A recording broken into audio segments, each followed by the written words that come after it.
자, 이번에는 시제.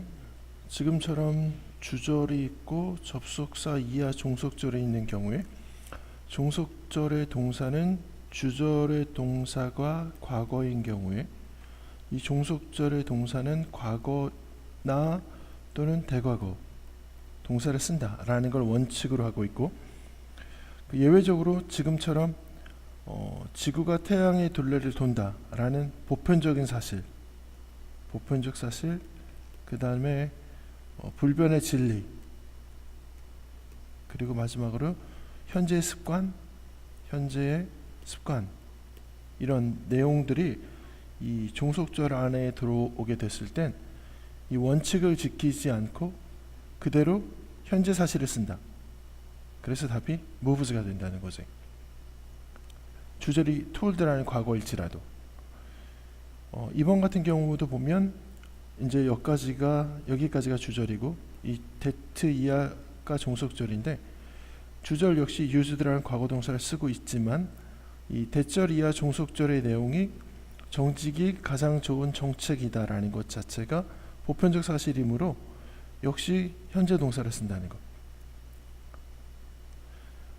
3번을 보게 되면 여기까지가 주절, that 이하가 마찬가지로 종속절, 주절이 과거인 경우에 여기도 이제 과거나 대과거를 쓰는 게 원칙이지만 이 절의 내용이 he took 또는 takes a walk every morning 이라는 이 내용 자체가 사실 매일 아침에 산책을 한다는 의미가 위에 언급되어 있는 것처럼 현재의 습관이므로 역시 현재 동사 takes를 답으로 쓰게 된다는 점.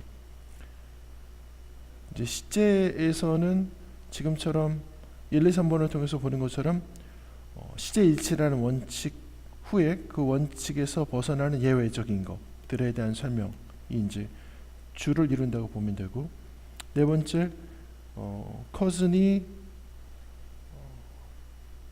아메리카에 공부하러 갔다가 어제 다시 돌아왔다 이렇게 쓸 경우에 has come을 쓸 건지 came을 쓸 건지, yesterday 같으라는 명백한 과거를 나타내는 부사가 있을 땐 과거 동사를 반드시 쓰도록 되어 있다.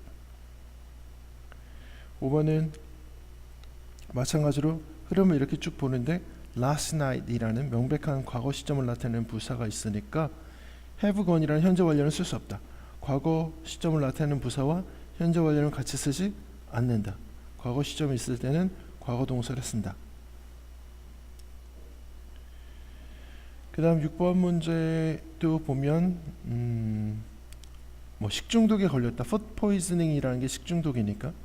근데 그 이유는 음식 때문인데 내가 먹었던 음식으로 인해서 식중독에 걸렸다는 거니까 식중독에 걸린 게 과거라면 음식을 먹은 건 그 이전 대과거이어야 하므로 had eaten.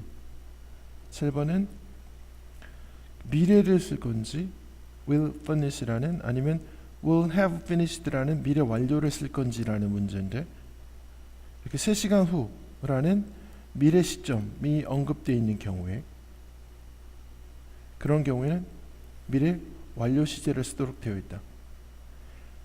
여기서 보면 알 수 있듯이 그러면 미래와 미래 완료의 차이는 뭐냐면, 미래는 막연한 앞으로 있을 일, 막연하게 앞으로 있을 일에 대한 언급이 미래라면, 미래 시점을 설정한 후에 있을 일에 대한, 그때까지 있을 일에 대한 언급은 미래 완료다. 이렇게 정리해 두도록 하고, 그다음 8번도 쭉 보면 will go를 쓸 건지 아니면 will have gone을 쓸 건지라는 문제인데, when you come home next month라는 미래 시점을 나타내는 표현, 부사가 있을 때는, 미래 시점을 나타내는 표현이 있을 때는 미래 동사를 쓸 게 아니라 미래 완료 동사를 써야 한다.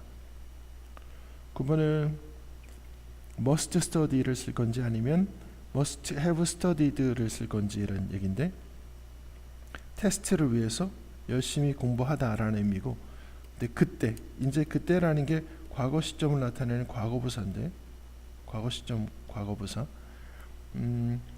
must study라는 거는 must가 갖고 있는 그 추정, 강한 추정의 의미가 있어서 공부하고 있는 게 틀림없다 이렇게 볼 수 있고, 얘는 했던 게 틀림없다. 이런 얘는 현재 사실에 대한 추정, 얘는 과거 사실에 대한 추정이라는 의미가 있다는 걸로 봤을 때 여기 이제 than이라는 표현이 있으므로 그 당시에 열심히 공부했었던 게 틀림없다라는 의미로 must have studied를 쓰면 되고, 그 다음에 마지막 10번은 이게 조동사 다음에 9번하고 10번은 마찬가지인데 조동사 다음에 이렇게 원형을 쓰면 현재 사실에 대한 추정, 현재 시점에서의 추정, 현재 사실에 대한 언급 이렇게 보고, 현재 사실에 대한 언급으로 보고 이렇게 있게 되면, 이렇게라는 거는 조동사 다음에 have pp가 있을 때 얘처럼 조동사 다음에 원형이 있는 경우는 현재 사실에 대한 언급 이렇게 보면 되고, 조동사 다음에 have pp가 있는 경우에는 과거 사실에 대한 언급을 한다 이렇게 알아두고, 과거 사실에 대한 언급 사실 중요한 부분인데 아주 시제에서. 그러면 놀랄지도 모른다로 갈 건지 아니면 놀랐었을지도 모른다로 갈 건지라는 문제지. 나를 보고 내가 나타났을 때, 예고하지 않고 나타났을 때가 과거니까 그 시점에 놀랐었을지도 모른다라는 언급이 맞으므로 논리의 답은 have been surprised 이렇게 하면 되겠지.